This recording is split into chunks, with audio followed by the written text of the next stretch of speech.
What's going on, everybody? Welcome back into the FantasyPros YouTube channel. My name is Lucas Wenzel, and today we are talking 10 players that you should be looking to stash ahead of this weekend's slate and ahead of next week's waivers as well.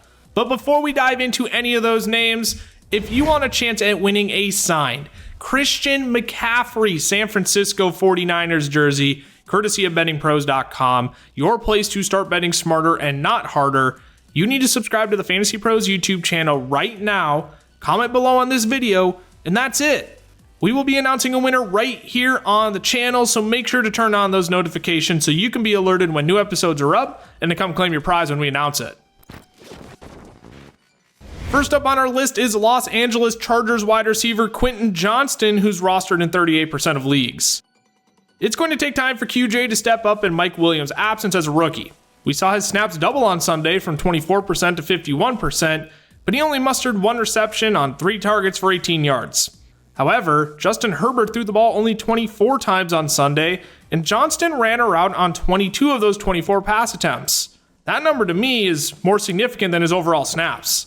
It's easy to make snap judgments about Johnson through 4 games as a rookie, especially when guys like Puka Nacua and Tank Dell have exploded off rip. However, we have to remember that they are actually the outlier, and there is still plenty of time for Johnson to develop in a high-powered Kellen Moore offense that will look to get him more involved week by week. The second guy we're going to talk about is Keaton Mitchell, running back for the Baltimore Ravens, who's rostered in 21% of leagues.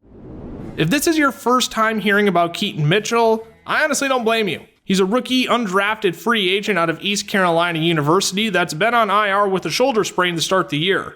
Mitchell is a big play waiting to happen.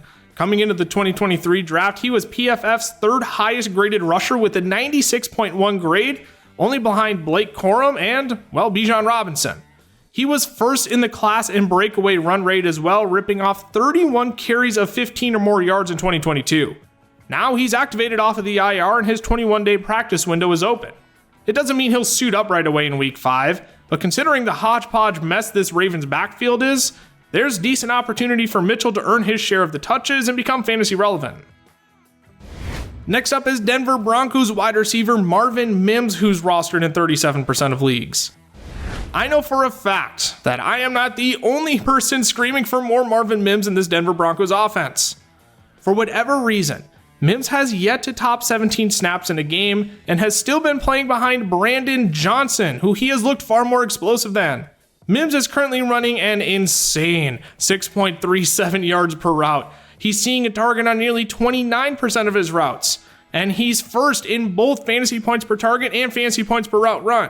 Now I know, those are all hyperinflated because of his limited snap count. I'm certainly not saying that's all sustainable. However, clearly MMs is talented, and after trading up into the end of the second round to draft him, the Broncos are going to have to find more ways for him to be out on the football field. Fourth on our list is Miami Dolphins running back Jeff Wilson Jr., who's rostered in 27% of leagues. I'll start with this. As of this recording, the Dolphins haven't opened up his 21-day practice window yet. Frankly, they probably don't need to since Raheem Mostert and Devon Achane have been lighting it up. That being said, if you look at the splits between Mostert and Achane, this has been a split backfield. Over the last 2 weeks, Achane has been given 35 opportunities to Mostert's 30. Once Jeff Wilson comes back, there's a chance this backfield becomes a 3-headed monster. What's crazy is that all 3 of these Dolphins running backs could find a way to be fantasy relevant just considering how explosive this offense is, which is why it's going to be best to get ahead of the curve on Jeff Wilson sooner rather than later. Up next is Rashied Rice, wide receiver for the Kansas City Chiefs, who's rostered in 33% of leagues. I'm certainly not the first to tell you that this Kansas City Chiefs wide receiver room is immensely difficult to predict.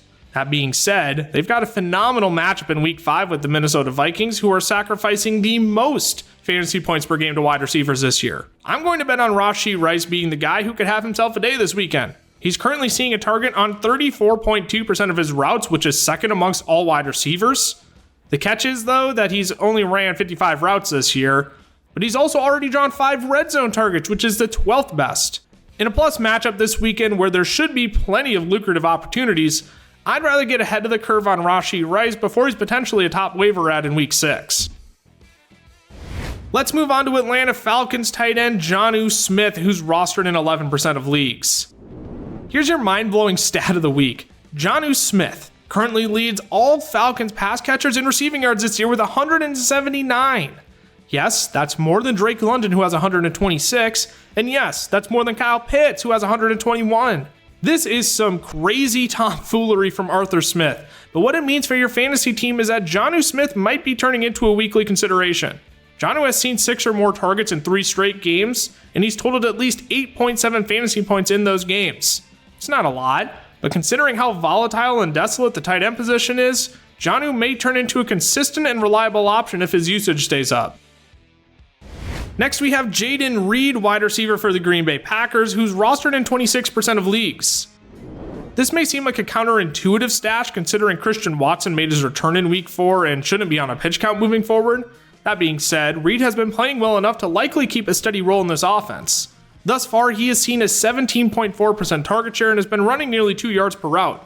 Green Bay does run a decent amount of 2 tight end sets, and again, Christian Watson is back, but he has 3 solid matchups coming up with the Raiders, Broncos, and Vikings where he could provide some flex intrigue depending on your league size. At number 8 on our list is Ronnie Rivers, running back for the Los Angeles Rams, who's rostered in only 4% of leagues. It seemed unrealistic for Kyren Williams to maintain snap percentages of 95 to 100%, and that was the case in week 4 as Ronnie Rivers stepped in on 28% of the snaps and was given 11 touches. He racked up 57 yards and was very efficient on the ground, averaging 5.2 yards per carry. In an offense where Sean McVay likes to utilize the running back, Ronnie Rivers could get some more run-in the coming weeks to take the load off of Kyren. And not to mention, if anything does happen to Kyren, Ronnie Rivers looks like he's the next man up as of right now. Up next is Miami Dolphins wide receiver Braxton Berrios, who's rostered in 8% of leagues. It may not be as mind-blowing as Janu Smith leading the Falcons in receiving yards this year, but Braxton Berrios led the team in targets and receptions against the Bills on Sunday. With River Carcraft on IR, Berrios stepped up in his absence and totaled 17.4 fantasy points on the week. You're not going to get 15 plus every week from Berrios, but this Miami Dolphins offense is just too dynamic to not take shots on guys like Berrios after such a performance in week 4. Wrapping out our list is Las Vegas Raiders running back Zamir White, who is rostered in 3% of leagues. White made a nice little cameo on Sunday, getting 3 rushing attempts and rumbling for 15 yards. There's no standalone value here, because Josh Jacobs is still dominating the touches. But once again, we want to make sure our stud running backs are insured, and Zamir White is the #1 insurance policy for Josh Jacobs managers out there.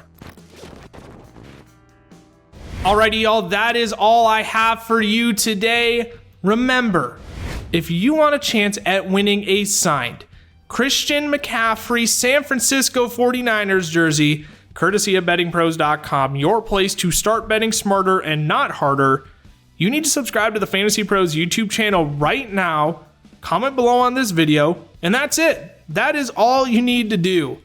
We will be announcing a winner right here on the channel, so make sure you turn on those notifications so you can be alerted when new episodes are up and to come claim your prize when we announce it.